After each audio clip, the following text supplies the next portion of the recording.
All right, folks, welcome back to PrepperNow. There was a conference in London called ARC, A-R-C, and Oliver Anthony, you might remember him from the song Rich Men North of Richmond, was there, and he gave a talk about some things that we all should be considering about our digital world.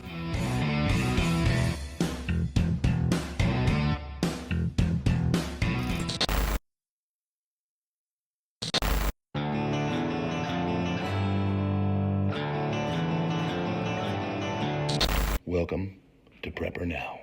Our modern society's convenient, comfortable, fragile little existence is oftentimes carried on the backs of these self-declared nobodies. And forgive my generalization, but in the modern world, we are so busy idolizing the genuine nothings of society, the self-centered celebrities, spineless politicians, clickbait social media influencers. It seems from my perspective that oftentimes these people live comfortable little lives while many of our real heroes are dragged through the mud and never once given a genuine thank you for it. All right, folks, welcome back to PrepperNow. We're going to be talking tonight about Oliver Anthony and some of the words he said as he went to a conference in London and addressed a crowd. He was invited by Jordan Peterson, and some people have questioned how he had a meteoric rise to fame from creating a song called Rich Men North of Richmond, where he basically laid out the 80 million people that are forgotten and are being left behind in a world that is becoming increasingly digitized and digital. So he put some thoughts out there, and I think he has really got some interesting concerns for all of us. The big catch line that got everybody's attention was the fact that we are possibly, this generation right now, the last generation that will remember what it was like before everything got digitized and before artificial intelligence, before algorithms, and before all of the different ways that digital life has now pervaded and invaded our world. He makes some really good points about our youngins having, by the time they're 30,000 hours of digital input and everything else. So there is a lot of concern here. And there's a lot of things that we need to consider as we go into this brave new world. Now, I know a lot of you out there are parents. We have concerns. My wife just dropped the hammer again and said, you guys have got some big things due in your world for school, and they've got to learn these different things. It's called declamation. They have to basically learn how to publicly speak and memorize things. And when you're sitting there clicking the button for the next hit of dopamine from your device, as our kids do, and we're all guilty of it, it's the big babysitter now, you start to pause and wonder, what is all of this doing? What is it doing to their mind? What is it doing to their ability to socialize? What is it doing to things like their sexuality and everything else, especially when the inputs are so fast, so furious, and a lot of times not controlled by us? We are living in a brave new world, folks. We are going into things that are affecting our children, affecting our grandparents, affecting our loved ones. All of us are being subjected to a flurry, a ubiquitous push of all of this digitization that is going around. I joke with my students all the time. I say that they are the most over-entertained generation ever to live. And to be honest with you, it's not their fault. But it is what it is. This is all being thrust in front of them. And what Mr. Anthony is basically saying is we need to take a step back and go back to basics. We need to go back to a world where we can still fix things and tinker and have conversations with people in the backyard Sunday gatherings with our family and friends don't go away and be replaced by screens and other forms of instant dopamine by watching Reels and TikTok and everything else. And I'd mention the one here, but I don't want this video to get cut shorts. So I think you're picking up what I'm putting down. He's saying basically we're in a brave new world. We're in a time when a lot of this stuff is affecting us and most of us don't even know it.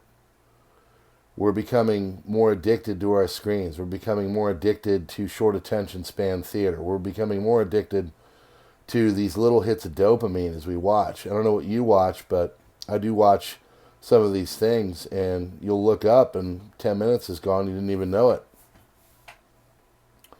I like to watch chiropractic videos. I do. I like to watch the hoof trimming videos where they go and they get the animals and they trim their hooves and fix problems. You know, I don't know what you guys like to watch.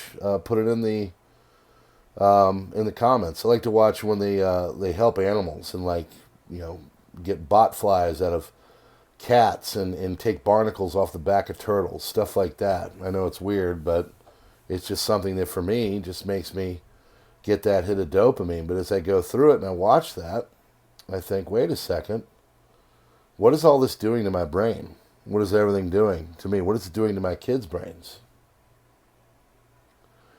You know, we in this community want to never forget the places we come from. I often say that we come from a generation or generations of people that were preppers. We are here because they decided way back when, during times of thin and problems and little food, or, you know, just general mayhem, these people put food aside. They put things aside. They handled what was going on around, and because they did that, we are here. We can't forget that. We have to do the same thing. But the task is a little different. We can't forget the old ways. We can't forget the ways that set us free and keep us sustained on our own hands. That's why food production and everything, and you know, being able to do your own food creation, whatever that may look like for you, is important. It's important that we keep reading books. But mainly it's important that we keep connected to each other and we never lose sight of the fact that as more of this digitization and digital world infiltrates who we are, how we are in this time, we really need to remember that it is that human connection with other people that when the fit hits the shan, that's what does it for us.